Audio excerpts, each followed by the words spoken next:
Les damos la más calurosa bienvenida a esta noche que la vamos a dedicar al Museo Colonial, las historias del claustro y sus colecciones. La Fundación Festival Internacional de Historia, le recuerdo, es una entidad privada sin ánimo de lucro, constituida en el 2016 y promovida por un grupo de empresarios y líderes del sector privado, cuyo objeto social está dirigido a contribuir a la visibilidad de la historia nacional e internacional en todas sus manifestaciones. Su subproducto Vive tu Museo, esta noche, les decía, está dedicado entonces al Museo Colonial. Tenemos presentación por Facebook Live, @FestHistoria. Las preguntas que ustedes tengan a bien hacer, las pueden hacer a través del chat o a través del Facebook. Tenemos el privilegio de contar con la directora del Museo Colonial, María Constanza Toquica, quien nos va a hacer parte de sus anécdotas, de sus historias. Para los que viven en Bogotá, por ejemplo, ¿ustedes saben dónde queda el Mono de la Pila? Ya lo sabremos entonces es en esta noche. María Constanza Toquica es comunicadora social y periodista de la Universidad Externado de Colombia y magíster en Historia de la Universidad Nacional. Desde el 2001 es directora del Museo Iglesia Santa Clara y desde el 2002 del Museo Colonial del Ministerio de Cultura de Colombia. Ha sido miembro de la línea de investigación en Historia de las Religiones del Centro de Estudios Sociales, CES, de la Universidad Nacional, investigadora científica del Grupo de Historia Colonial del Instituto Colombiano de Antropología e Historia y editora de la revista Fronteras de la Historia de la misma institución. Sus principales logros han sido la renovación museológica integral del Museo Santa Clara y del Museo Colonial, traducida en la restauración de la Casa de las Aulas, la renovación de los guiones museográficos, la creación de las Jornadas Internacionales de Arte, Historia y Cultura Colonial, la creación del proyecto de exhibición de arte contemporáneo en el Museo Santa Clara y la colección de catálogos razonados de las colecciones del Museo Santa Clara y de pintura, escultura, mobiliario, platería y bienes gráficos del Museo Nacional. María Constanza es miembro de la Academia de Historia de Colombia y del ICOM, International Council of Museums. Ella estará acompañada de Manuel Amaya Quintero. Manuel Amaya es magíster en Museología y Gestión del Patrimonio de la Universidad Nacional de Colombia y profesional en Conservación y Restauración de Bienes Muebles de la Universidad Externado de Colombia. Ha participado en proyectos públicos y privados de intervención de bienes patrimoniales de Colombia y Honduras. Hizo parte de las áreas de conservación del Museo Colonial, Museo Santa Clara en el 2011 y del Museo de Antioquia en Medellín del 2012. La sesión de hoy va a estar coordinada por Javier Darío Burgos Salcedo, quien es biólogo de la Universidad Nacional de Colombia con una maestría en matemáticas de esa misma universidad. Es director general de proyectos en matemáticas aplicadas al ambiente de las organizaciones y la industria y desde el 2011 hasta la fecha es profesor asociado de inteligencia artificial en la Universidad Externado de Colombia. Igualmente es docente en la Universidad Industrial de Santander, en la Universidad Militar Nueva Granada, en la Universidad Nacional, en la Universidad Distrital. Es docente de investigación igualmente en la Universidad Inca. Cuenta con más de 80 publicaciones en revistas y actas científicas indexadas. Sin más tardar, entonces le damos la palabra a Javier Burgos Salcedo para que conduzca la jornada de hoy.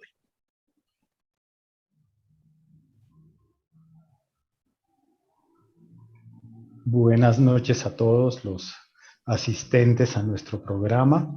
Es para mí un honor y un orgullo presentar, coordinar este evento.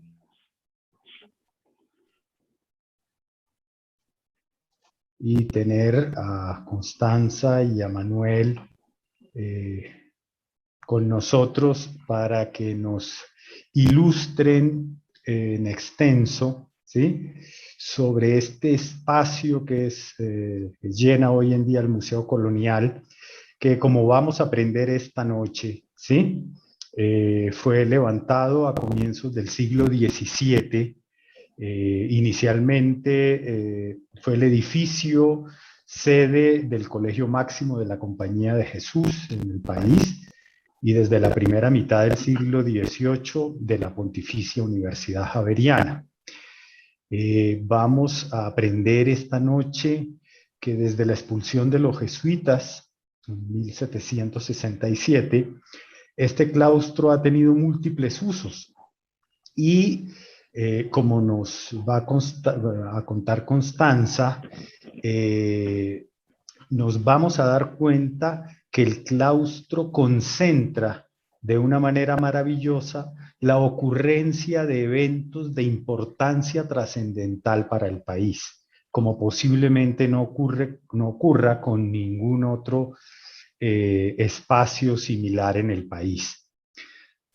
Actualmente el museo ha sufrido, por la sabia dirección de Constanza, una renovación museológica que abarca tanto la organización administrativa de la institución como nuevos planteamientos curatoriales y museográficos que hacen absolutamente visible la memoria colonial en Colombia. Es, sin duda alguna, el museo de memoria colonial más importante del país. Sin más preámbulos, le doy por favor la palabra a Constanza.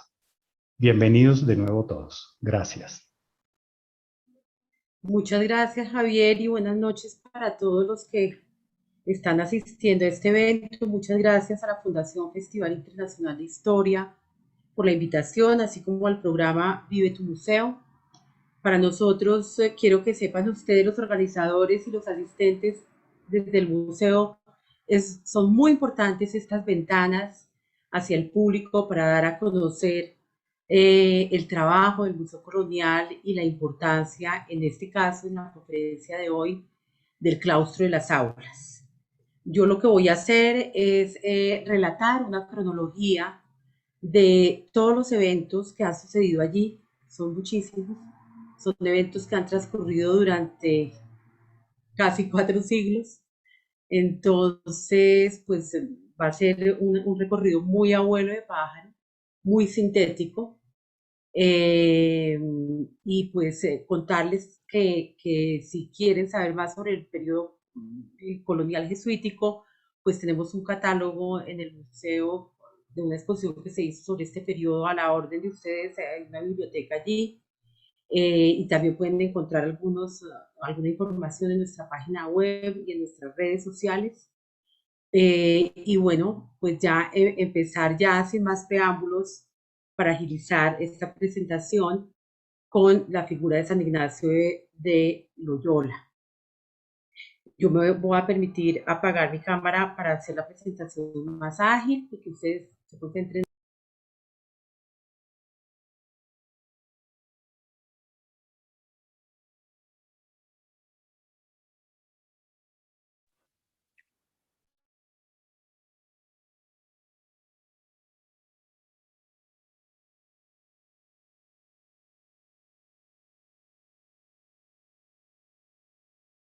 Constanza, tienes apagado el micrófono. Perdón. Entonces, perdón, apagué, cuando dije que apagaba la cámara, apagué también el micrófono, excúsenme. Entonces, ¿por qué es importante San Ignacio de Loyola? San Ignacio de Loyola, pues es muy importante porque es un personaje de frontera entre el medioevo y la modernidad. Y él cambia esa forma de espiritualidad medieval de las comunidades religiosas que eran aisladas del mundo, y él dice, no, tenemos que construir en este momento de crisis eclesiástica a mediados del siglo XVI una espiritualidad para y entre los hombres. De tal manera que él moderniza la práctica espiritual a través de los ejercicios espirituales, y él pues impregna, digamos, a toda la comunidad con esta nueva espiritualidad. Y dentro de esa nueva espiritualidad pues está el tema de una espiritualidad entre los hombres, pues de fundar colegios y de acompañar en la educación y en la fundación de haciendas y de encomiendas a la corona española. San Ignacio de Loyola está representado aquí en dos imágenes, la de Gregorio Vázquez, atribuida a Gregorio Vázquez de Arce y Ceballos, y la pintura de Gregorio Vázquez de la iglesia Santa Clara en la visión de Estorta. Podemos pasar a la siguiente diapositiva, por favor. Aquí observamos la localización del Museo Colonial en un sitio muy privilegiado al costado suroriental de la Plaza Mayor de Santa Fe de Bogotá. Este es un mapa colonial de la ciudad. Vean ustedes lo pequeña que era Bogotá y cómo eran de importante la representación tanto del río San Agustín como del río San Francisco. Recordemos que pues, no había acueducto para todo el mundo en el periodo colonial, y en nombrar iglesias como la iglesia de Nuestra Señora de Egipto. Podemos pasar al siguiente plano, por favor. En este ya vemos una evolución. Este plano es de Bogotá en el año 1942, que es el año de fundación del Museo Colonial, en donde vemos cómo ese barrio que se llamaba Barrio de la Catedral en los documentos coloniales, ya para esta época, casi mediados del siglo XX, se denomina Barrio La Candelaria, pues es el barrio del centro histórico de la ciudad de Bogotá. Siguiente, por favor. Y aquí tenemos pues una vista de Google del mismo lugar, en donde podemos ver claramente la manzana jesuítica, que está conformada por el edificio del claustro de las aulas, del cual nos ocuparemos hoy, y por el espacio del hoy Colegio de San Bartolomé, que entonces era también espacio del seminario. Y bueno, ahí vemos la manzana jesuítica. Hay que decir que esta manzana jesuítica formaba conjunto con la manzana donde actualmente funciona hoy el Palacio San Carlos, sede de la Cancillería, que era el lugar de dormitorio de los novicios que cruzaban la calle para recibir sus clases aquí en el claustro de las aulas. Aquí observamos en esta fotografía de 1948 el conjunto arquitectónico jesuítico que fue construido en esa manzana, pero no era un terreno baldío. Resulta que los jesuitas Alonso Medrano y Francisco de Figueroa, apoyados por el arzobispo Bartolomé Lobo Guerrero, que los acompañó en su viaje de venida desde España hasta Cartagena, desde Sevilla a Cartagena, ellos se apoyaron en el arzobispo para gestionar y negociar la compra de estas casas. Estas casas de habitación fueron adquiridas ya en 1600. Colombianos sin servicio de energía eléctrica. Perdón, ¿se está oyendo una voz de fondo? Llegar a 100.000, una de las metas más ambiciosas de los últimos 20 años. Bueno. Les rogamos el favor de pronto, cerrar sus micrófonos. De pronto creo que Elvira no tiene apagado el micrófono. Veo aquí un... Final de año con 70.000 familias, lo cual nos pone el cronograma. Entonces, tanto Alonso Medrano como Francisco de Figueroa esperaron durante más de 2 años la autorización del rey, que nunca llegó, esa autorización de la Real Cédula. Se aburrieron y se fueron. Pero, pues, vamos a ver más adelante qué sucedió. Siguiente diapositiva, por favor. Entonces, 2 años después, de 1602, cuando se fueron los primeros jesuitas, los adelantados de la comunidad, llegaron en 1604, como en septiembre de 1604, llegan 45 jesuitas provenientes de Sevilla a Cartagena, ¿cierto? Entre los más importantes de esos jesuitas destacan el padre Juan Bautista Coluccini y el padre José Dadei. Coluccini porque es importante, porque es el autor del diseño de la manzana jesuítica, que también después se utilizará para levantar un conjunto jesuítico semejante en Puebla, México, en la Nueva España. Aquí podemos observar en la parte central del mapa, al costado izquierdo, la iglesia de San Ignacio, y en la parte superior de la iglesia de San Ignacio podemos ver la iglesia de los indios hacia el costado izquierdo, ¿cierto? Hacia la calle Novena, es el borde de la calle Novena, y sobre la carrera sexta se ven los salones de clases.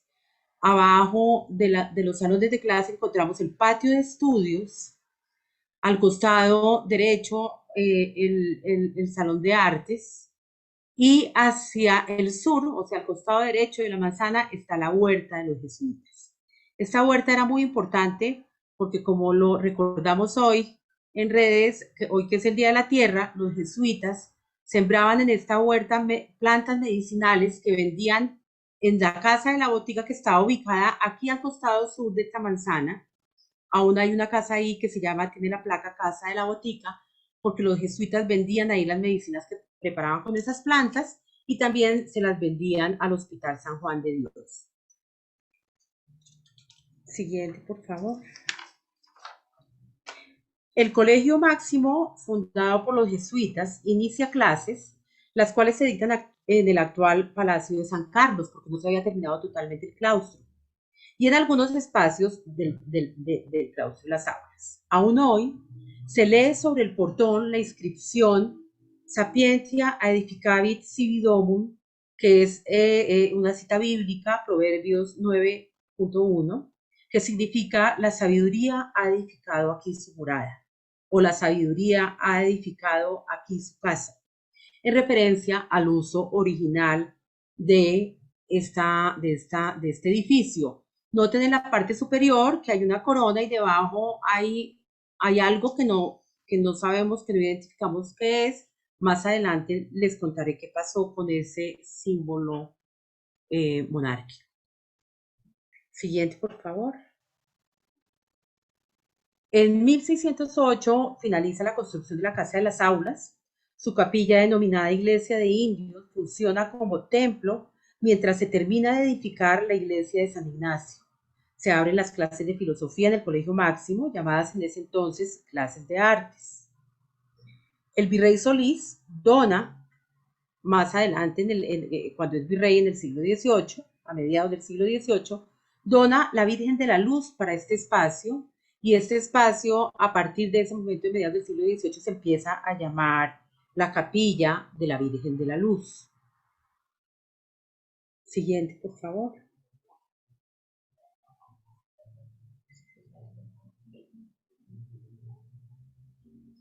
El padre José Dadey, en 1619, inaugura la Cátedra de Lengua Muisca en el Colegio Máximo, con el objetivo de evangelizar a los indígenas en su propia lengua. Entonces crea el diccionario y la gramática chibcha manuscritamente, o sea, aquí no había llegado la imprenta todavía, la imprenta llega tardíamente a la Nueva Granada, llega solo hasta mediados del siglo XVIII.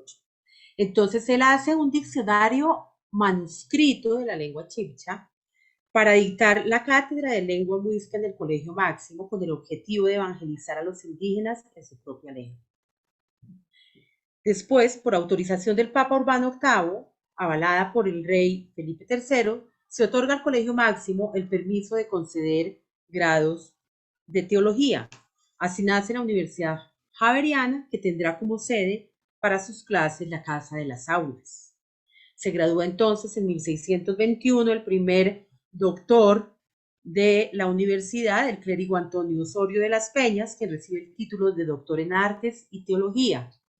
Al costado derecho del diccionario podemos ver dos pinturas de tesis de la Universidad Javeriana, efectivamente, y estas dos pinturas pertenecen a la colección de pinturas del Museo Colonial, y son los retratos de tesis de don José Antonio Celis y de Antonio Moreno y Escandón.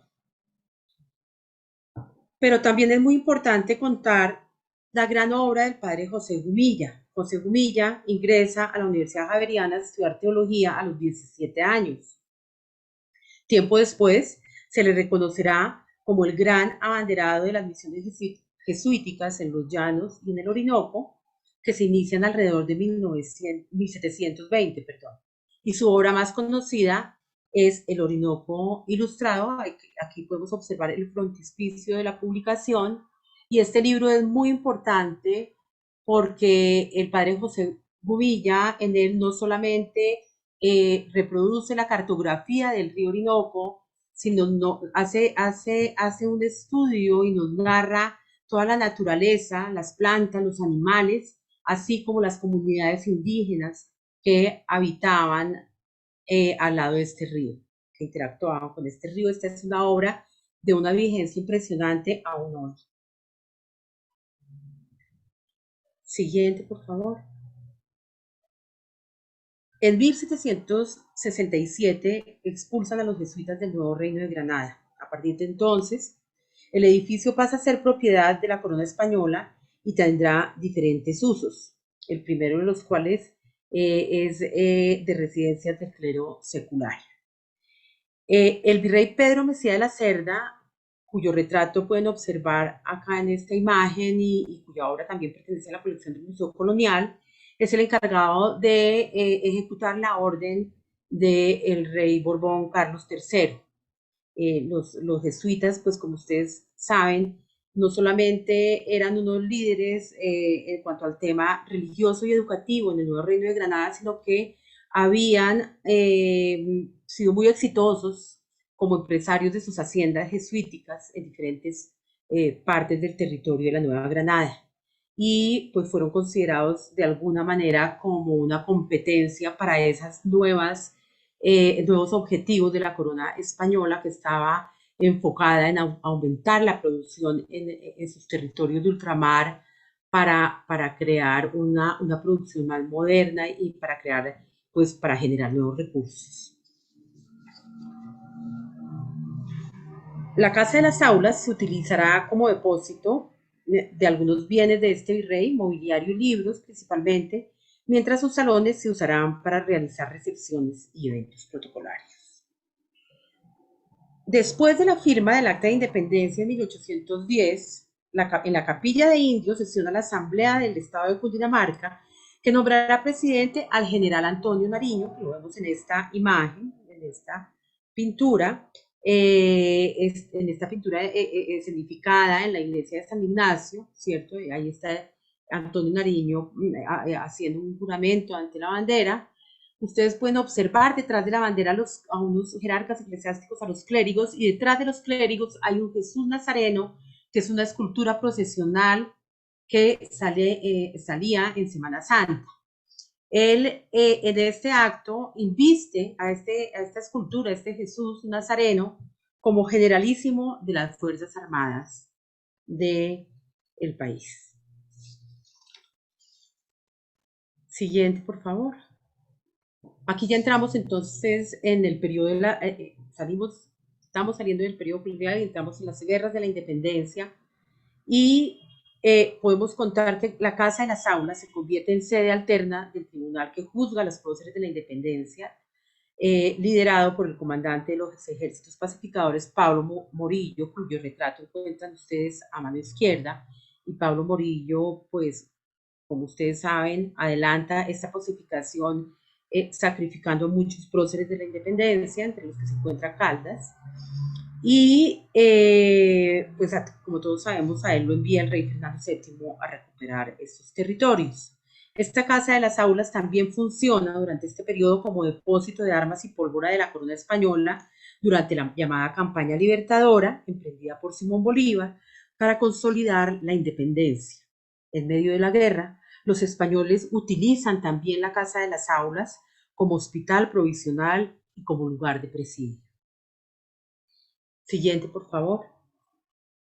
En el tercer periodo, durante la Gran Colombia, la Casa de las Aulas, a partir de 1823, es recuperada por los republicanos y se convierte en sede de la Biblioteca Nacional de Colombia por orden de Francisco de Paula Santander. Durante este periodo se borran de la ciudad los símbolos monárquicos, como ocurrió con el escudo ubicado sobre el dintel de la entrada principal, como pueden observar acá.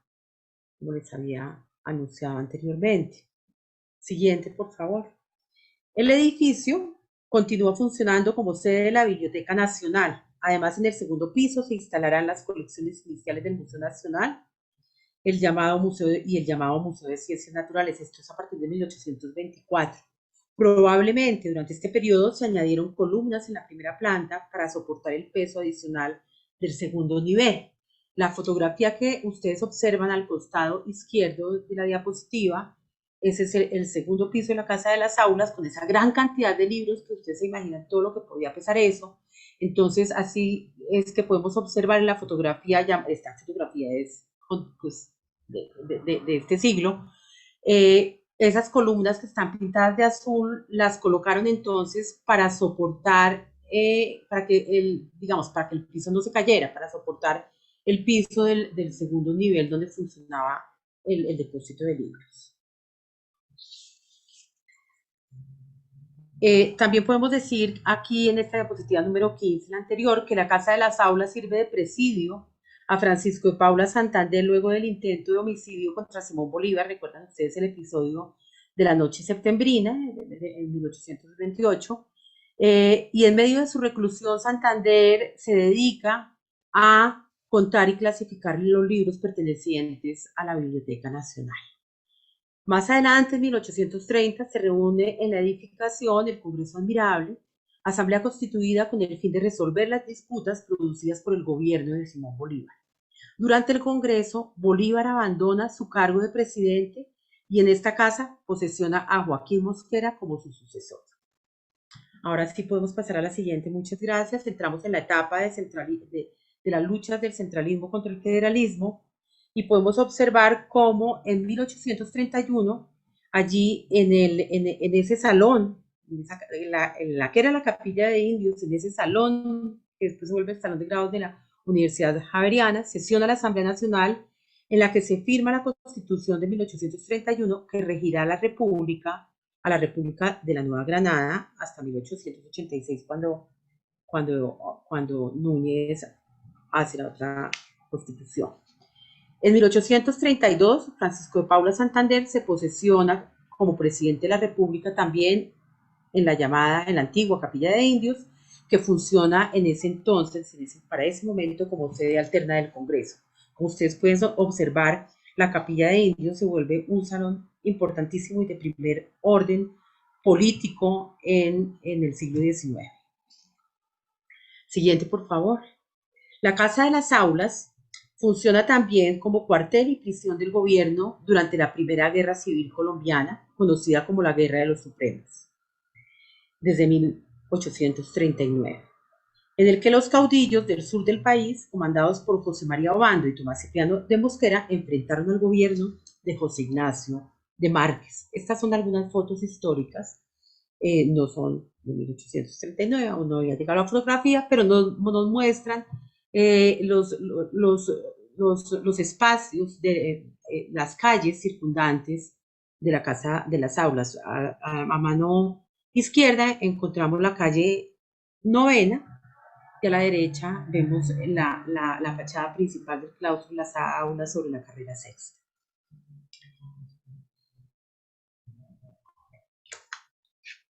Esta Casa de las Aulas, siguiente por favor, se utilizará más adelante, hacia mediados del siglo XIX, 1846, como sede de la Sociedad de Artesanos de Bogotá, que reunía a sastres, zapateros y herreros de la ciudad. Esta agremiación sería disuelta por la fuerza en 1851 debido a las revueltas de los artesanos. A la mano derecha podemos ver a Santa Apolonía, una pintura de la colección del Museo Colonial, que era la patrona de los herreros y de los dentistas. Vemos como en las manos tiene un alicate con una muela. Y al lado izquierdo vemos un retrato de Ambrosio López Pinzón, que era el director de la Sociedad Democrática de Artesanos. Este bello retrato pertenece a la colección del Museo Nacional de Colombia. Siguiente, por favor.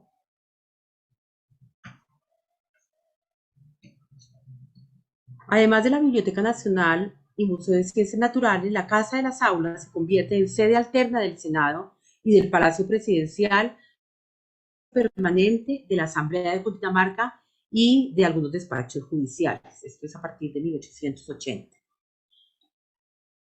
Siguiente, por favor. Después ya, a partir de este momento, entramos en la fase de la República de Colombia, en el periodo histórico de la República de Colombia, con la promulgación de la Constitución de 1886 y también la proclaman, la promulgan en la misma Capilla de Indios. Fíjese usted la importancia, Rafael Núñez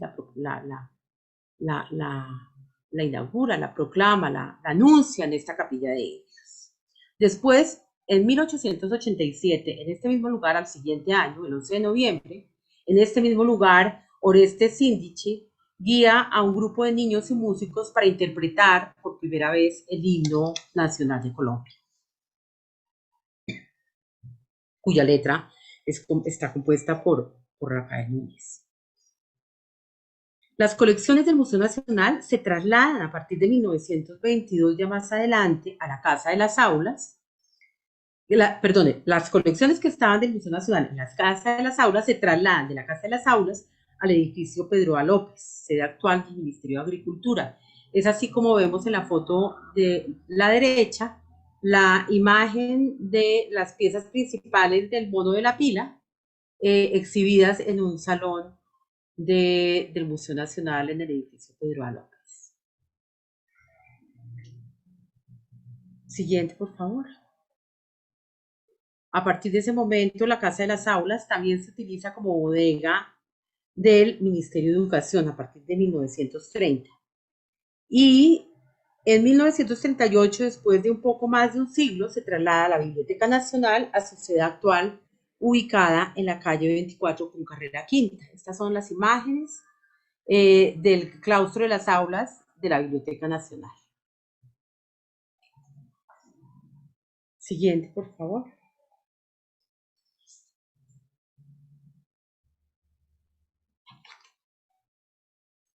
Bueno, y aquí ya, pues, aquí en esta parte, pues sí, debo agradecer especialmente a Elvira Cuervo, haberme invitado a hacer esta presentación, que pese a que nos esté acompañando, porque ella se iba a ocupar de contarnos un poco esta etapa y sus experiencias especialmente con Teresa Cuervo Borda, la primera directora del Museo Colonial, su tía, a quien yo, pues a Elvira yo le he oído algunas anécdotas que ya tendremos oportunidad de escucharlas de boca de Elvira. Teresa Cuervo Borda es la primera directora del museo y es nombrada por el entonces presidente Eduardo Santos y por Germán Arciniega, su ministro de Educación. Recordemos que el Museo Colonial pertenecía entonces al Ministerio de Educación. Podemos seguir a la siguiente, por favor.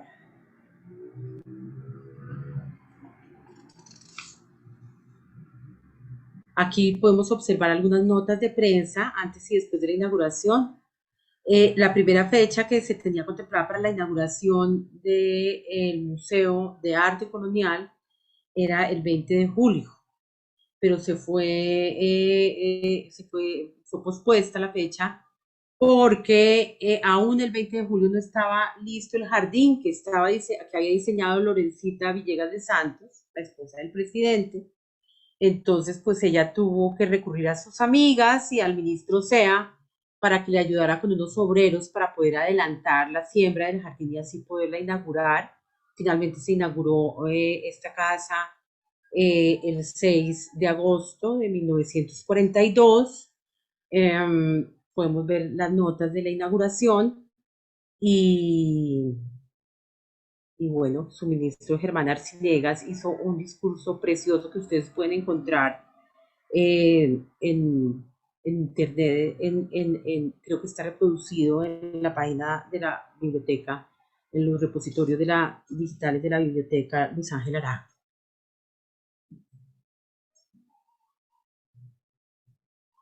Siguiente. Con la dirección de Luis Alberto Acuña se reforma el edificio y la Casa de las Aulas para adaptarlo a las necesidades museográficas y se anexa el edificio denominado Casa de los Párrocos en 1950, destinado como ampliación del museo por la Ley Sexta de 1949. Siguiente, por favor. Aquí vemos algunas imágenes de la presentación museográfica a mediados del siglo XX. Entonces, a mano izquierda, pues tienen la famosa capilla de indios que funcionaba en 1960 como auditorio, y a mano izquierda tienen algunas de las significaciones del mobiliario en una de las salas permanentes del museo. Siguiente, por favor.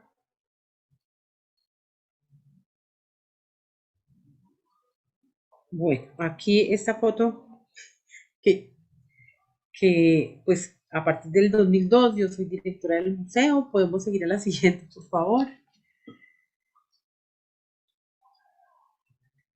Aquí vemos dos iniciativas que tenemos para poder, que tuvimos para poder de alguna manera darle un toque diferente y más contemporáneo a las salas.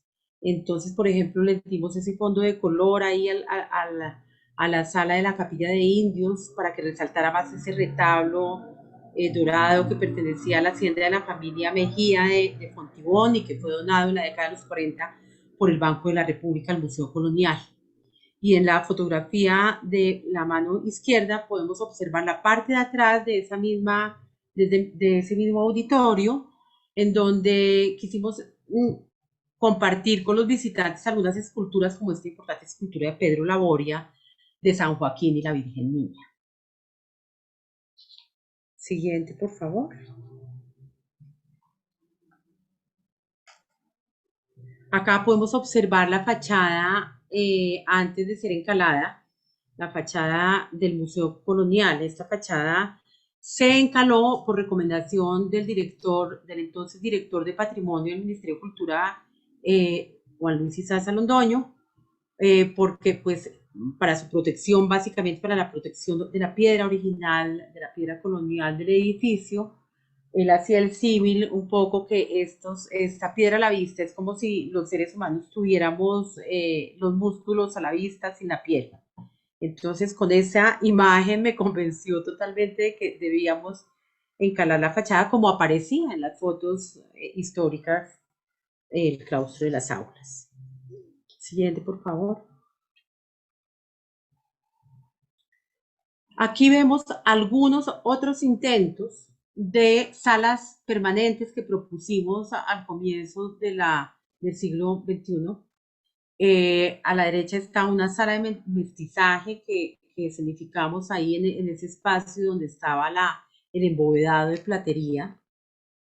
Y a la derecha está una significación, una esquinita de lo que era el taller de Gregorio Vázquez, cuando abrimos la sala permanente del oficio del pintor con la colaboración de varios curadores y artistas que nos apoyaron en esta creación de este guión. Siguiente, por favor. Después observamos también una nueva sala que la abrimos para celebrar el Bicentenario de la Independencia en el 2010, que se llamó Identidades en Juego antes de la Independencia, con un diseño muy contemporáneo en la antigua Capilla de Indios. Entonces, estas son otras apuestas museográficas de renovación museográfica, pero como observarán ustedes, eran propuestas de renovación museográfica fragmentarias. Pensábamos en salas, no pensábamos en todo el museo como vamos a ver más adelante. Siguiente, por favor. La iniciativa de pensar en la renovación integral del museo surge de la necesidad de hacer un plan museológico, y esta necesidad de hacer un plan museológico está apoyada en sus comienzos claramente por el hoy programa de fortalecimiento de museos que anteriormente del Museo Nacional, que anteriormente se llamaba la Red Nacional de Museos. Yo recuerdo muy especialmente ahí a Liliana González y a Fernando López, que nos apoyaron en los primeros pasos para la construcción del plan museológico. Y este plan que comenzamos a trabajar en el 2013, después de haber recibido el estudio técnico realizado por el Instituto Carlos Arbeláez Camacho de la Universidad Javeriana en el 2009, cuando empezamos a dar los primeros pasos para pensar en la renovación integral del museo, pues esta labor es una labor de mucha gente. Digamos que sí es cierto que de alguna manera pues yo estuve jalonando el proceso y al frente de eso, pero no es labor solo mía ni de mi equipo. En este trabajo intervinieron muchos académicos, muchos colegas, directores de otros museos, muchos directores del Ministerio de Cultura y hasta ministros. Entonces, finalmente, después de hacer consulta con todos ellos y de tener una mesa de trabajo como la que ustedes pueden observar ahí con colegas nacionales e internacionales, llegamos a la conclusión y también consultamos al público general de los museos sobre, a partir de una pregunta básica que era, ¿qué piensan ustedes que es lo colonial? Y a partir de esa pregunta sobre lo colonial encontramos una cantidad de prejuicios, ¿cierto?, que pretendimos resolver a través de estas diferentes salas.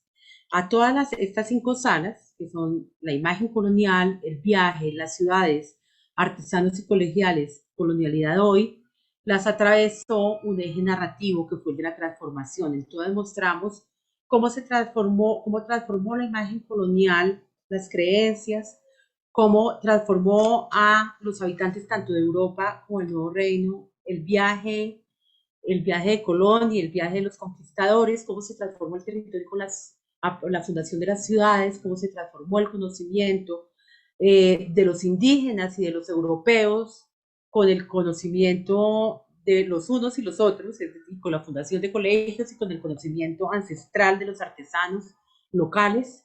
Y finalmente terminamos con colonialidad hoy. ¿Qué tan coloniales seguimos siendo hoy en día en Colombia? En la parte inferior podemos observar un render a mano izquierda, donde se observa la volumetría del claustro de las aulas en gris, y en rojo hay un edificio que fue diseñado y concebido desde ese estudio técnico para ser construido en la Casa de los Párrocos, que es una casa que no tiene, digamos, un significado patrimonial mayor ni el monumento nacional como siendo la Casa de las Aulas, para un edificio que esté destinado, y en la tercera fase de la renovación que aún no hemos emprendido, pero que pues soñamos con poderla realizar, que es un edificio para que albergue las oficinas del Museo Colonial, la biblioteca y el archivo del Museo Colonial, un taller de restauración y de conservación del patrimonio colonial, no solamente colombiano, sino que aspiramos que sea latinoamericano, y que tenga en su primer piso unas tiendas y un restaurante y una cafetería.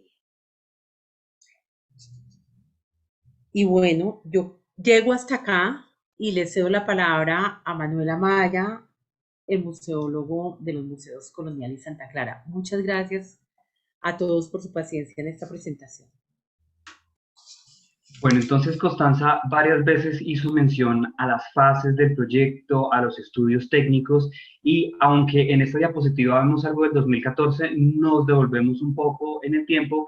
Estos estudios técnicos preliminares eran del 2008-2009, que fue esa primera intervención del 2009 que concluyó con la Sala de Identidades en Juego, con la intervención estructural de lo que es la Capilla de los Indios. Recordemos que el Museo Colonial está compuesto por 3 inmuebles: la Capilla de los Indios, el Claustro de las Aulas y la Casa de los Párrocos. Entonces, esta primera fase, que fue la Capilla de los Indios, que fue en el 2009, tuvo ciertos años de espera hasta que a mediados del 2012 se dio vía libre por unas reservas presupuestales para continuar con las diferentes fases de intervención del museo.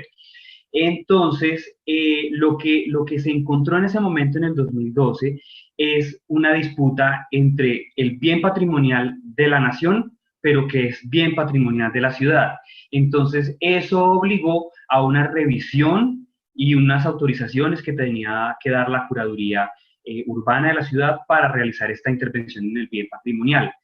Pero cuando empiezan a revisar los documentos y los estudios, se dan cuenta que ya están desactualizados, ya las normas de sismo resistencia y otros estudios pues ya no aplican. Entonces, pasa cierto tiempo, el museo cierra el 13 de noviembre del 2013 y en ese momento empieza el trabajo de embalaje y protección de la colección, que hace referencia a esta diapositiva que estamos viendo.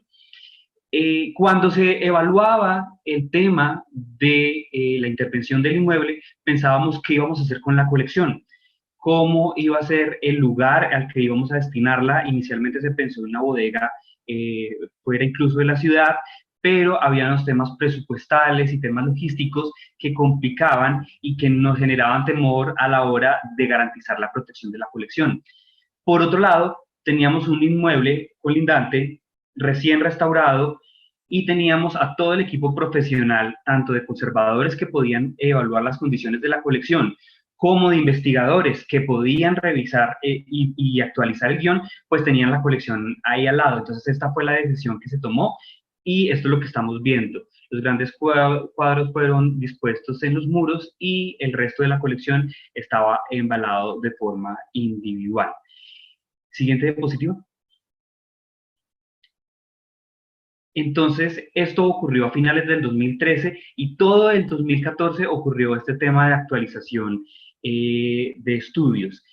El 25 de enero del 2015 empezamos la intervención con una sobrecubierta, que es lo que estamos viendo aquí, que era para proteger precisamente de las humedades y demás.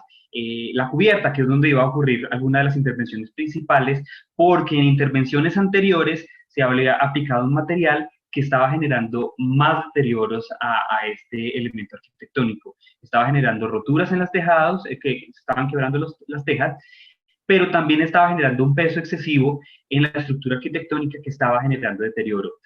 Siguiente diapositiva. Sin embargo, la principal justificación de esta intervención, como les he comentado, es el tema de actualización a la norma de sismo resistencia y de la reestructuración, reforzamiento estructural del inmueble. Entonces, en esta diapositiva vemos algo muy importante en estas columnas de estilo toscano con estos arcos de medio punto, y es la exploración en la parte inferior de las columnas para determinar el cimiento y cómo iba a ser ese refuerzo estructural. En esta actualización de estudios se dieron cuenta que los cimientos ciclópeos que tenían las columnas, es decir, con materiales rocosos, estaban muy amorfos y fue necesario realizar una sustracción del material para poder hacer un refuerzo en unas formas mucho más angulares. Pero un tema muy importante es el tema de la pintura mural, porque se encontró en muchas zonas pintura mural. Entonces esta estructura inicial que estaba en los estudios del 2009 se tenía que replantear en el 2014 para esta intervención que se realizó en el 2015. Siguiente diapositiva.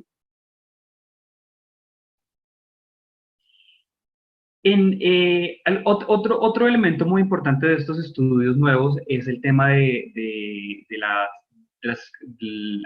análisis arqueológico. Y aquí, especialmente en esta fotografía, vemos unos huecos en la mitad de la sala donde se encontraron vestigios de columnas que nos hablan que el inmueble en algún momento de su historia llegaba hasta ahí. Ahí concluía, y esta expansión y el segundo piso hacen parte de un segundo momento que es ya no del siglo XVII, sino del siglo XVIII. También en el trabajo arqueológico se encontraron cañuelas en buen estado, se encontraron las decoraciones en algunos pisos, distintos niveles de pisos, y el tema de las pinturas murales. Siguiente.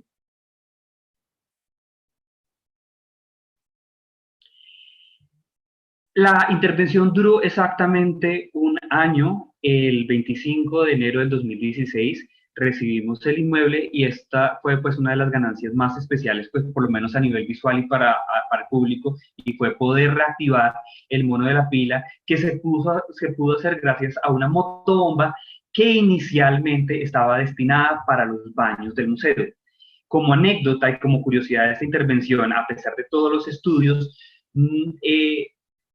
sucedió que por esa época, afortunadamente por esa época, empezaron algunas intervenciones en la calle 10 que cambiaron el nivel del piso. Entonces los baños siempre iban a depender de enviar estas aguas negras que salieron de los baños, depender de la motobomba. Entonces, si había una falla eléctrica, si había una falla de cualquier tipo, las aguas negras podían devolverse por los baños. Entonces esta no era una opción. De tal forma que los baños, los que conocieron el museo antes del 2013, recuerdan que eran en el costado norte del edificio y se trasladaron al costado sur. Gracias al estudio arqueológico y estas cañuelas en buen estado, pues se utilizó esta y simplemente que las aguas negras se fueran por gravedad. Siguiente.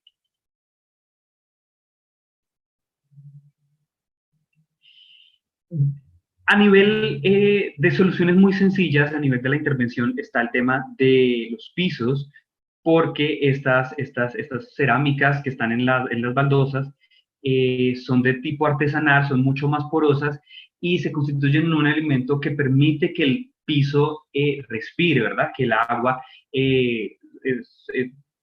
salga pues evaporada por estos poros de la cerámica y que no causen deterioro por higroscopicidad, o sea, porque se suba por los muros y genere otro tipo de deterioros. Siguiente.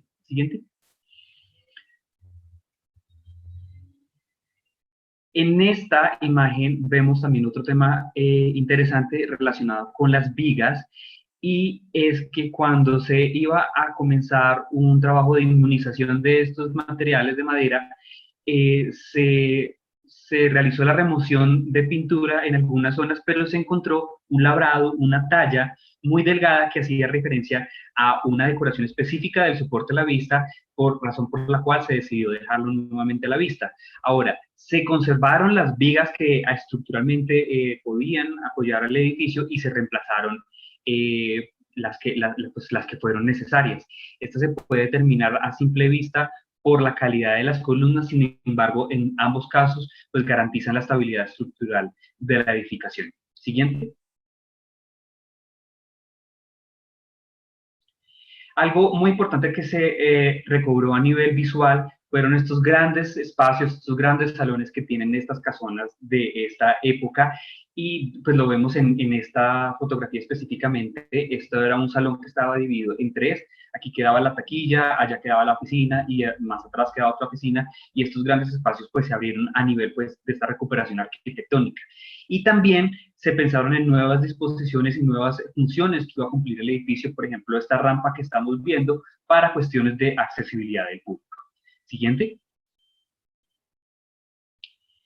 Les comentaba que en los estudios del 2009 se pensaba inicialmente en un tema de reforzamiento con un enmallado que iba a ir dentro de los muros, iba a ser cubierto por nuevos pañetes. Sin embargo, al encontrar pintura mural, fue necesario replantear esta opción, y en vez de tener varias estructuras pues metálicas dentro de los muros, se condensan en grandes columnas en una exoestructura que es la que estamos viendo aquí de color gris.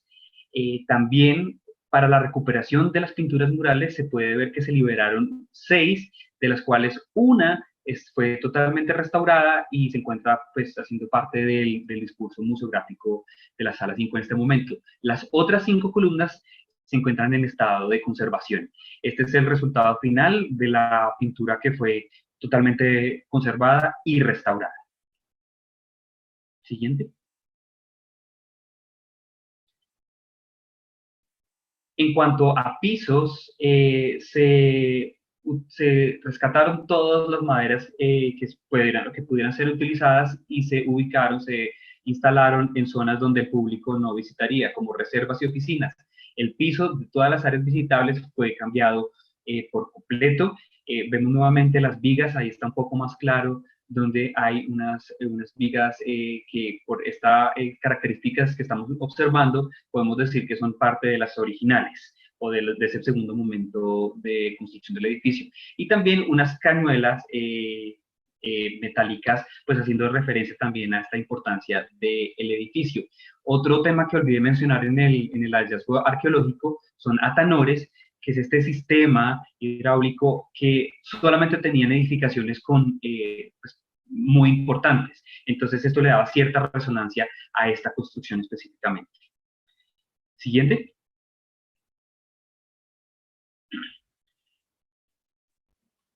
A mediados del 2016 hasta mediados del 2017 se trabajó en el tema de puesta museográfica, montaje museográfico, alistamiento de piezas y presentación de las piezas, como vemos en la siguiente diapositiva, que ya son ejemplos de momentos. Siguiente. Gracias. Esta es la sala 4, en este momento de montaje museográfico ya mucho más avanzado. En algunos momentos decían que esta intervención museográfica estaba ocultando muchos detalles del museo. Sin embargo, pues nuestra respuesta es que era un mobiliario que se puede desmontar en cualquier momento, no está anclado en los muros, por supuesto, por temas de conservación, y que detalles muy importantes de la edificación pues todavía están a la vista y hacen parte de este montaje museográfico. Siguiente. Esta es esta misma sala 4, ya como un resultado final, que vemos la escultura que presentaba Constanza hace algunos minutos. Siguiente. Esta es también la sala 5, un momento de montaje museográfico. Siguiente.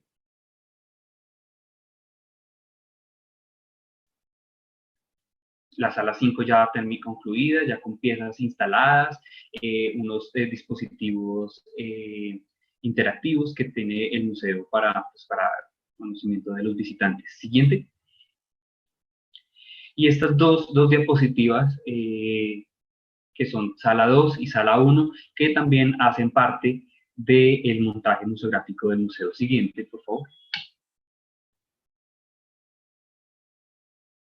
Entonces, esto fue todo lo que ocurrió desde el 3 de agosto del 2017, pues con la fecha también fue pensada en que fuera como este resurgimiento del museo con esta nueva puesta museográfica, curatorial y de alistamiento de piezas que fue esta segunda fase. Hasta el 2020, que fue cuando se pusieron, nos retamos a ver cómo íbamos a solucionar. Siguiente, por favor. Estas son imágenes ya de finales del año 2020. Nosotros presentamos un protocolo de bioseguridad a la alcaldía a mediados de agosto del año 2020, y el septiembre 22 del 2020 abrimos nuevamente al público. Esta es una imagen de la primera visita presencial que tuvimos después de pandemia, donde pues vemos cómo estamos aplicando el biodeterioro, los protocolos de bioseguridad. Entonces vemos los tapabocas, el distanciamiento físico y líneas demarcadas en el piso. Siguiente, por favor.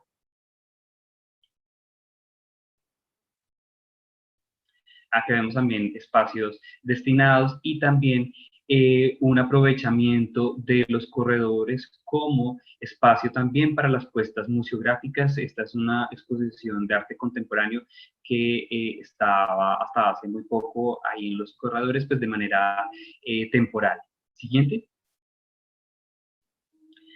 Ahora, esto ya para cerrar la historia del claustro de las aulas, también como cuestionándonos el tema del museo, no como un espacio de 4 paredes, no como el espacio del inmueble, sino también como un concepto, y como el museo es pues mucho más allá de eso. Entonces, como el museo tiene estas plataformas digitales, redes sociales, página web y también otros aplicativos de los que podemos echar mano. Esto que estamos viendo son 3 curadurías digitales precisamente enfocadas en la historia del inmueble, del claustro de las aulas, de la llegada de los jesuitas y esta relación con el claustro de las aulas. Acá tenemos nuestro perfil, nuestra página web y nuestros perfiles en Facebook, Twitter e Instagram para que nos visiten. Y también, muy importante, el tema de la participación en Google Arts and Culture, donde tenemos gran parte de la colección que la pueden ver a gran nivel de detalle. Siguiente. Estas también fueron unas aplicaciones y nuestra intervención en el tema digital, pero eso partió de establecer una parrilla digital que se basara también en tendencias y en unión con otras instituciones museales. Así fue que llegamos a esta parrilla de lunes de colecciones, martes preguntón, miércoles entre nos, jueves de recuerdos, viernes de curaduría y fin de semana de variedades, donde teníamos donde tenemos todavía, que los invitamos a conocer muchos contenidos pues para que visiten, y lo que nos permiten las plataformas digitales es que pues están ahí y pueden visitarlas cuando deseen. Entonces acá tenemos ejemplos de conversatorios digitales, de presentaciones históricas y de manejo de temáticas de protección patrimonial. Muchas gracias.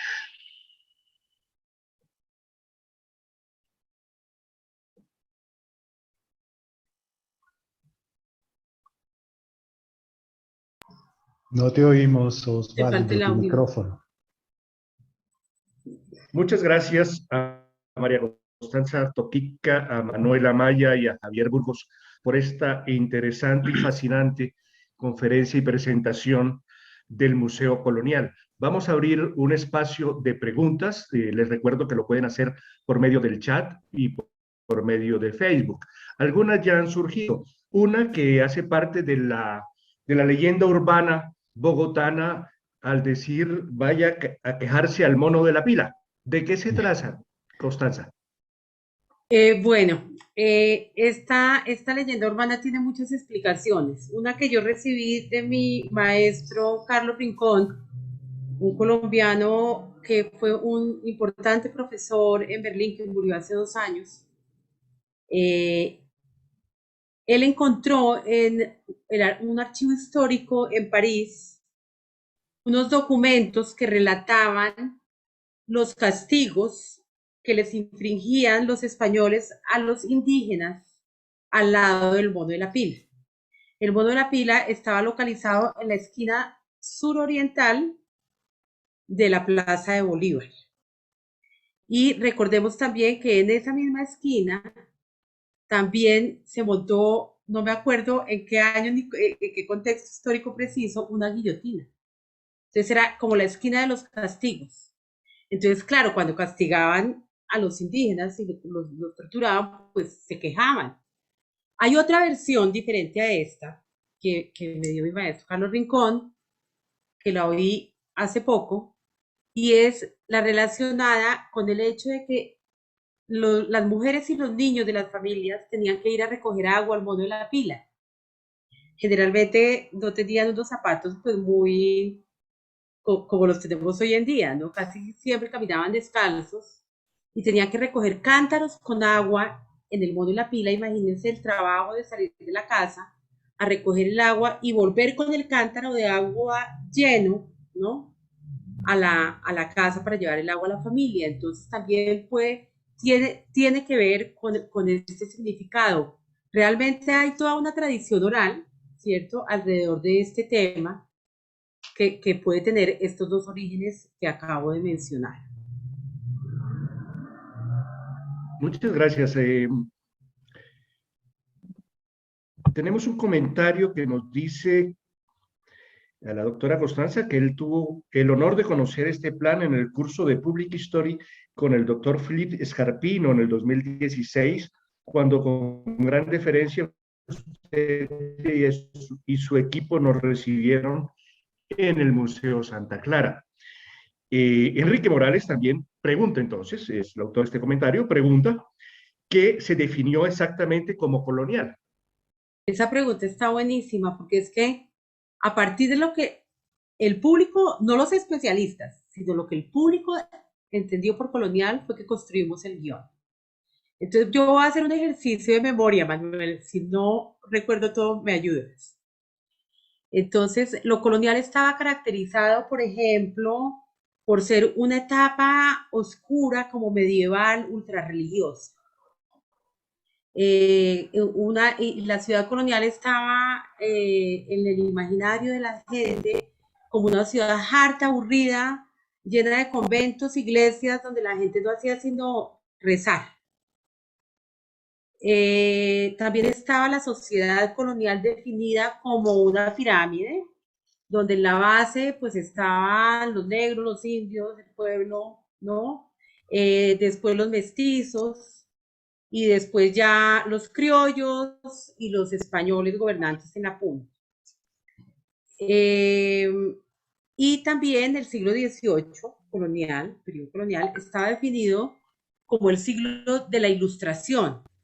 Y la Ilustración estaba concebida en la mentalidad general como una empresa intelectual que iba contra la religión.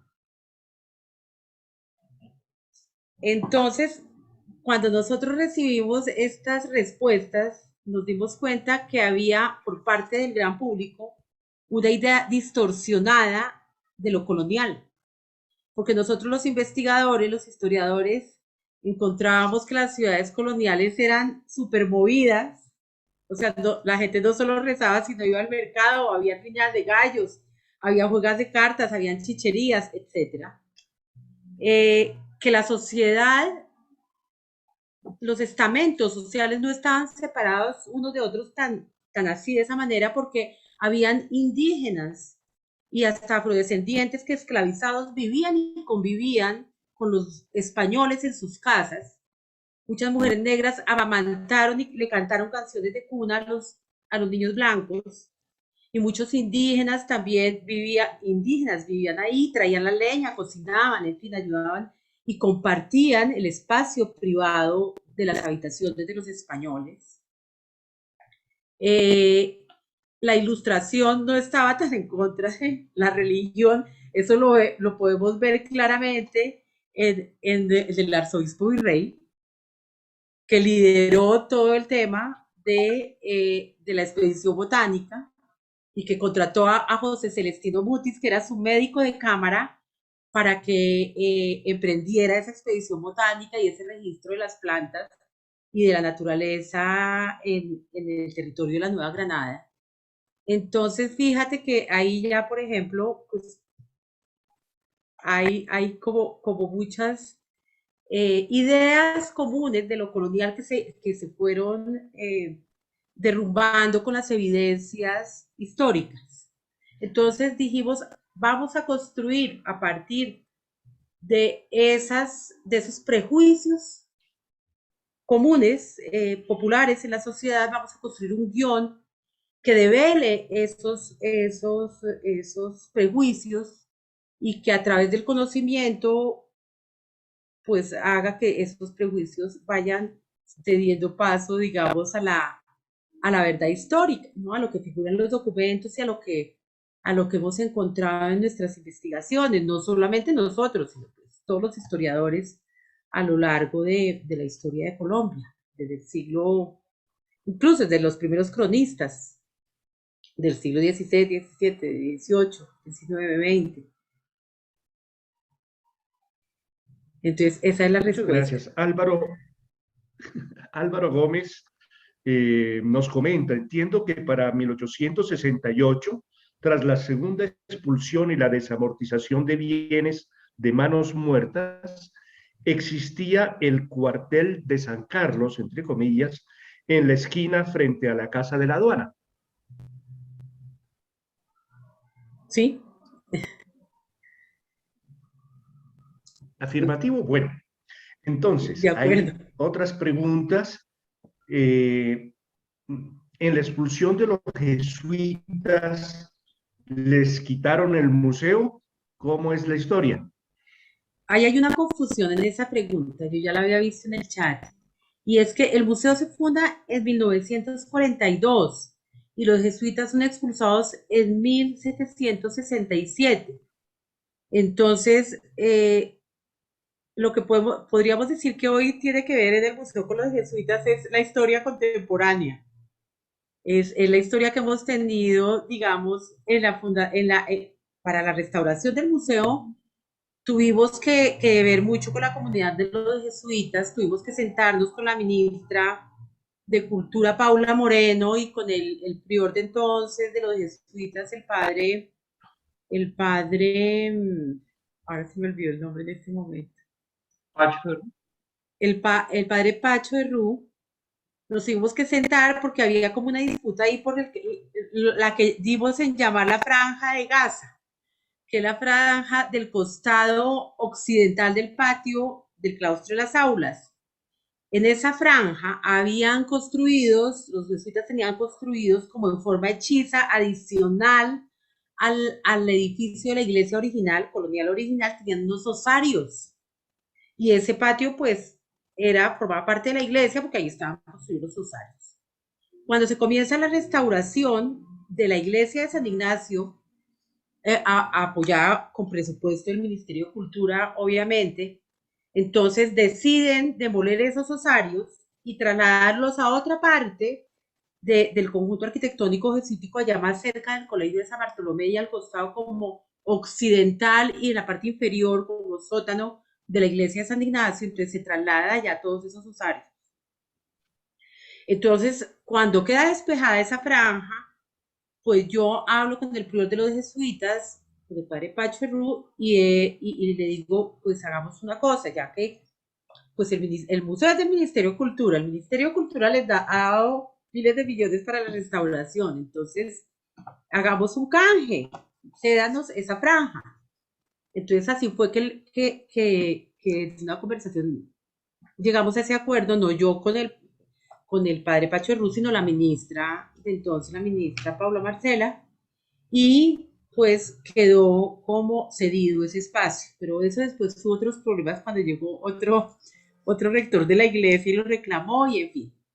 La situación actual es que tenemos una muy buena relación de vecindario con el padre actual, que es el padre Bernal y yo tenemos dos juegos de llaves, él tiene un juego de llaves y yo tengo otro, porque la iglesia de San Ignacio quedó con una puerta hacia el patio del claustro de las aulas. Entonces, cuando llega un grupo de público al Museo Colonial especial, están ustedes invitados si quieren hacemos esa visita con algunos grupos que se formen de este grupo del festival, que quieran conocer la iglesia de San Ignacio, que es otro museo, con las esculturas y la retabilística y la pintura que tienen. Entonces yo llamo al padre Bernal y le digo que abramos la puerta. Y entonces, para abrir la puerta tenemos que abrirla los dos.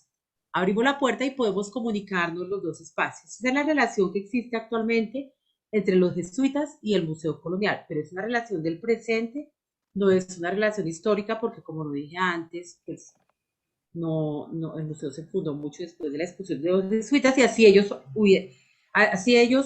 eh, ellos volvieron a tener el gobierno les devolvió la iglesia, casi a mediados del siglo XIX, pues ya en el siglo XIX tampoco existía el museo, el claustro de las aulas era un lugar de primacía política, de eventos políticos de gran altura.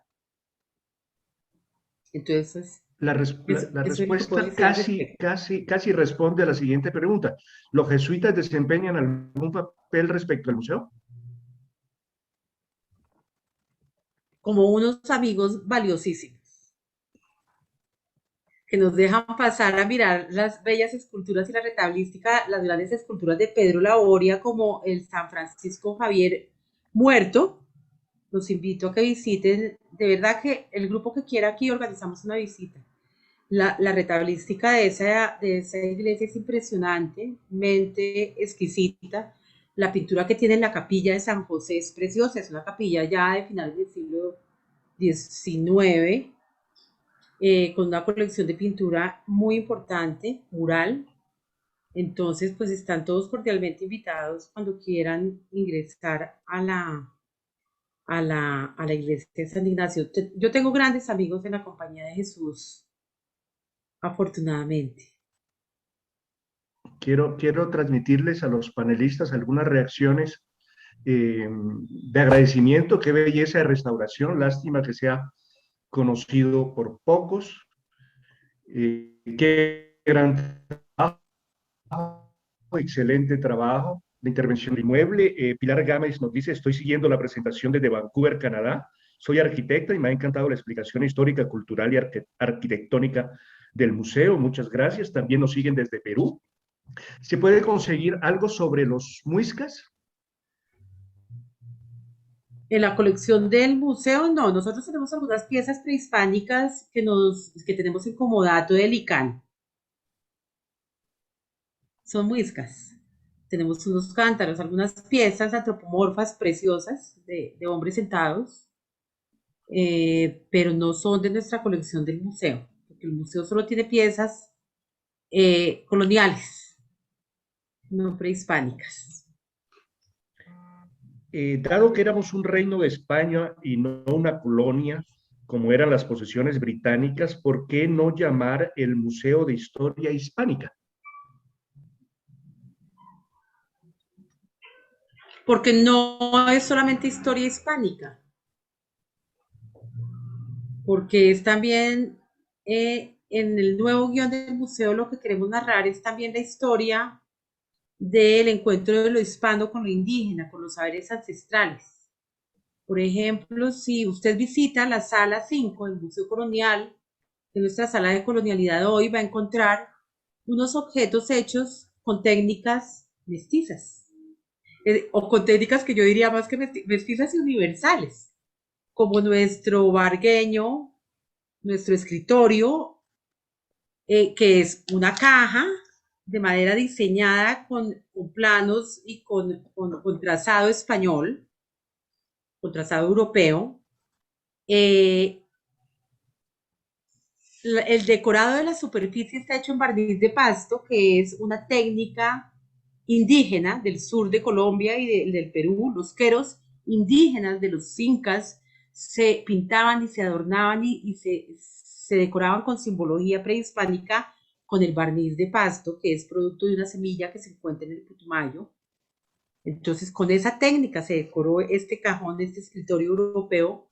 Pero no solo eso, los motivos con los que se decoró ese cajón europeo son asiáticos. Entonces eso es maravilloso. No somos solo hispánicos, América es muy diversa. Y es colonial porque pues sí, obviamente fuimos colonizados por los españoles, pero de esa colonización surgieron muchas otras cosas. El mismo imperio hispánico estaba permeado, como ustedes saben, por siglos de ocupación árabe, y tenía también territorio, colonias en el oriente, en Manila. Entonces, pues no, es que así se llamó. Ahora, hay toda una discusión sobre el nombre de colonial, y por ejemplo, muchos colegas mexicanos nos dicen que porque no se llama virreinal, pero pues nosotros fuimos virreinato solamente hasta bien entrado, un poco entrado, pero antes de mediados del siglo XVIII. Antes éramos Real Audiencia. Y antes éramos el borde de la periferia del Virreinato de los Reyes del Perú. Entonces, pues es difícil que nos llamemos virreinato para cubrir los 3 siglos coloniales. Y hispano, pues por lo que acabé de explicar. Gracias. Pues, la invitación para la visita ya tiene participantes. ¡Qué dicha! Sí, ¡Maravilloso! Luceli Rojas dice, fortaleciendo mis conocimientos como guía de turismo en la Candelaria, está interesada, y también nos piden referencias como el público puede acceder para conocer la iglesia de San Ignacio. Sí, yo creo que podríamos organizar, Manuel, a través de nuestra área educativa, eh, una franja de visitas al museo, a la iglesia de San Ignacio.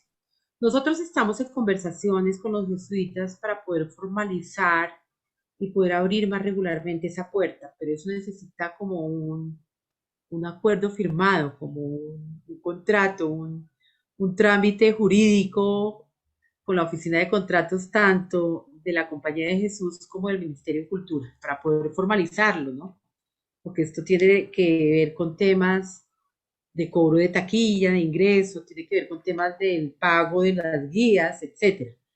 pero así de manera informal podemos organizar algunos grupos, no de manera formal y recurrente, por lo que todavía no tenemos este acuerdo formalizado entre las áreas de contratos y jurídicas de ambas instituciones.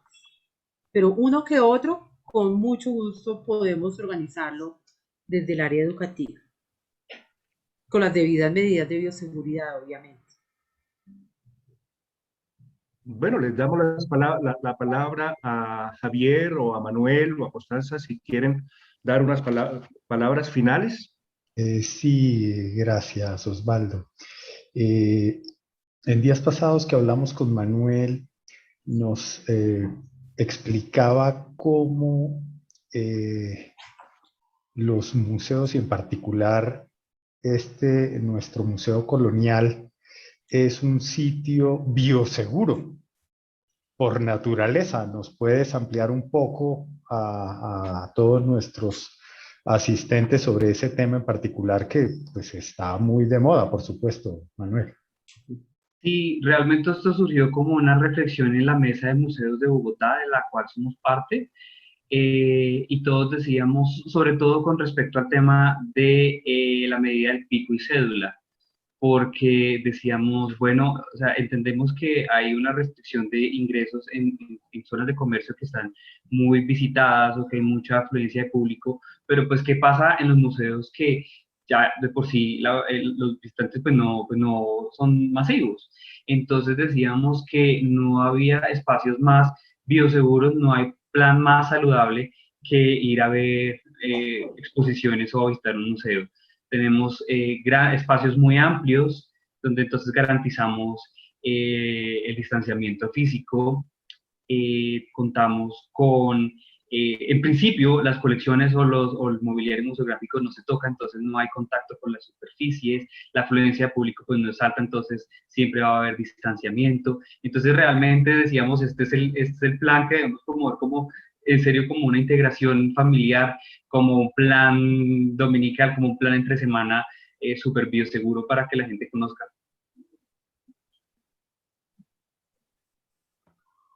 Gracias, Manuel. Sí, porque es una preocupación para muchas personas, ¿no? Y es importantísimo hacer ver que la estructura misma amplia del museo garantiza esa bioseguridad para quienes la asistan allá, ¿sí?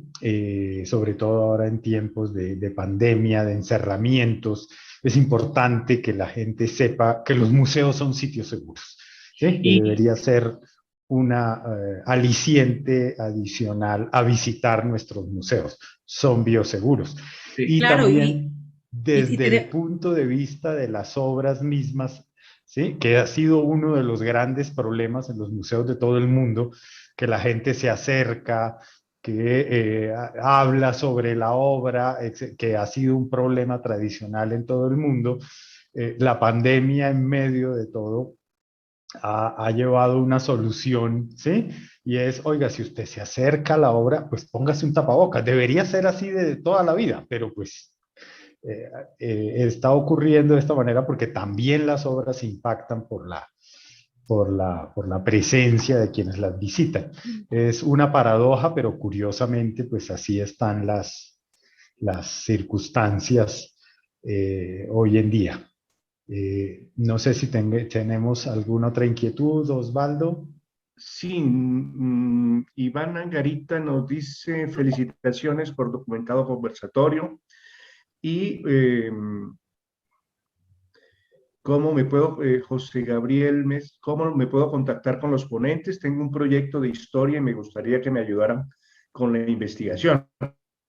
claro, con mucho gusto. El correo del Museo Colonial, ¿cómo es, Manuel, que tú lo manejas? Museocolonial @mincultura, mincultura.gov con b pequeña.co. Lo voy a escribir en el chat para que Por favor. Ahí nos pueden escribir y ahí vamos direccionando según la necesidad a las diferentes áreas del museo, pues obviamente incluida la dirección. Con mucho Bueno, gusto. muchas Para eso gracias, estamos. Constanza. ¿Algunas palabras de cierre? Pues mira, yo quiero agradecer muy especialmente a Elvira Cuervo de Jaramillo esta invitación a participar en este programa que vivan los museos del Festival Internacional de Historia. Para mí, pues es un gusto poder compartir con otros públicos diferentes nuestro trabajo. Nosotros somos funcionarios gubernamentales del gobierno y estamos para servirle a la gente, a la ciudadanía, en lo que necesiten relacionado con el patrimonio, la historia y la cultura colonial. Esa es nuestra misión. No estamos acá pues para exhibir ningún orgullo que no sea otro que el que esté relacionado con el servicio a la ciudadanía. Entonces, pues las puertas del Museo Colonial y del Museo Santa Clara están abiertas para ustedes, para sus inquietudes, para las necesidades que tengan de investigación, para las preguntas, para los recorridos, para las visitas de turismo. Quiero agregar que Santa Clara no, pero Santa Clara tiene un espacio muy alto, pero el Museo Colonial tiene un patio central. Así de que todas las salas de exhibición están súper ventiladas porque es una casa estilo andaluz, porque tiene con patio central y circula el aire por todas partes. Entonces es un súper espacio lindo, es un remanso de tranquilidad, como decía hermana Arciniegas en su discurso inaugural, es un remanso de paz y tranquilidad. Y pues nada, que consideren los museos como su casa. Los museos son esos espacios que existen en todo el mundo, en donde uno puede, como cuando entra a una iglesia a orar, también uno puede entrar a un museo a dialogar desde lo más profundo de su ser con una obra de arte. Y eso alimenta también el espíritu. Reiteramos Pues entonces queremos. nuestros agradecimientos. Perdón, Manuel, ¿quería agregar algo? No, agregando a Constanza que si desafortunadamente por la distancia, por cualquier razón, no nos pueden visitar, nosotros los visitamos a ustedes a través de nuestras plataformas digitales. Ya saben, tenemos perfiles en Facebook, Instagram, Twitter, YouTube, tenemos todos nuestros videos colgados, todas las ponencias internacionales colgadas y pues nuestra página web donde estamos actualizando permanentemente la información. Muchas gracias a los participantes, a los conferencistas de esta noche. Muchas gracias también a los casi 100 participantes, a ustedes, el público, que hacen parte de este proyecto del museo. Casi 100 personas se conectaron por vía Zoom y por vía Facebook. Les recordamos que pueden volver a ver nuestra conferencia en el sitio web de la fundación que aparece en la página web del Centro Nacional de Historia que aparece en el chat. Nos queda entonces darle las gracias a todo el equipo que está detrás y que hizo posible esta conferencia. Nos damos cita entonces en 15 días para ver otro museo.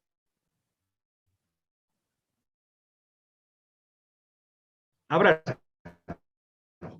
Muchas gracias a todos. Muchas gracias a todos. Muy buenas noches.